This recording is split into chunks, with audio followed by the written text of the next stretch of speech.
शक्तीपीठ महामार्गामुळे बाधित झालेल्या शेतकऱ्यांनी एकत्रित लातूरमध्ये परिषद घेतलेली आहे। या परिषदेला आवर्जून माजी खासदार राजू शेट्टी आहेत। मला सांगा सर, हे आंदोलन जे आहे शक्तीपीठ महामार्गाचं शेतकऱ्यांना घेऊन आपण पुढे कसं जातोय? हा महामार्ग आम्ही होऊन देणार नाही।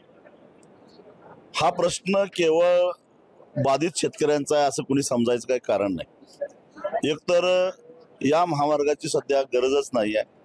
या महामार्गाला समांतर असणारा राष्ट्रीय महामार्ग प्राधिकरणाचा जो काय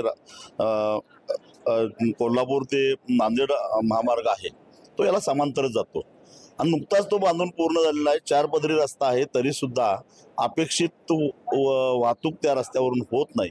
एका टोलवरून साधारणपणे 40 लाख रुपये दररोज टोलचं संकलन व्हायला पाहिजे, पण जेमतेम 10 ते 11 लाख इतकंच टोल संकलन होतंय। म्हणजे याचा अर्थ आहे तो रस्ता क्षमतेच्या 25% सध्या चालू आहे। आणि मग असं असताना त्याच रस्त्याला समांतर महाराष्ट्र सरकारनं दुसरा रस्ता करायची गरजच काय? हा काय राष्ट्रीय महामार्ग प्राधिकरणाचा रस्ता नाही आहे, हा MSRDCचा रस्ता आहे, काय गरज काय? आणि या रस्त्याला जो वारेमाप खर्च होतोय तो खर्च या सगळ्या भाविक जे भक्तिभावानं देवाला जातात त्यांच्या खिशावर दरोडा टाकून वसूल होणार आहे।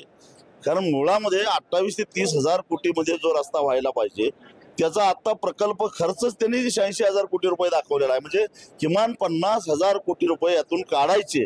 यासाठी हा अट्टहास आहे, विकासासाठी किंवा महाराष्ट्राला प्रगतीपथावर न्यायचं यासाठी नाही आहे।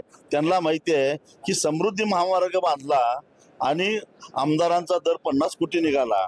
आता परत जर का राजकीय नेत्यांना शक्ती द्यायची असेल तर शक्तीपीठ झालाच पाहिजे, हा त्याच्या पाठीमागचा उद्देश आहे। सरकार काही झुकायला तयार नाही। नितीन गडकरींनी सांगितलं की आम्ही शेतकऱ्यांचं नुकसान होऊ देणार नाही, चौपट पैसे देऊ वगैरे, आणि शेतकऱ्यांनी आंदोलनाची भूमिका घेतली आहे, तरी देखील शेतकऱ्यांनी म्हणजे सरकार गांभीर्याने घेताना नितीन गडकरी फक्त बोलतात, त्यांनी तसं पत्र लिहावं सरकारला।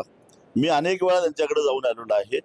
ते म्हणतात की राज्य सरकारनं 1956च्या कायद्याप्रमाणे अधिग्रहित करायचं ठरवलेलं आहे आणि त्यामुळे केंद्र हस्तक्षेप करू शकत नाही असं त्यांनी मलाच सांगितलेलं आहे। ते कुणाला बोलले असं मला माहित नाही। 2013चा जो महेंद्र जोंधळे, टीव्ही 9 मराठी, लातूर।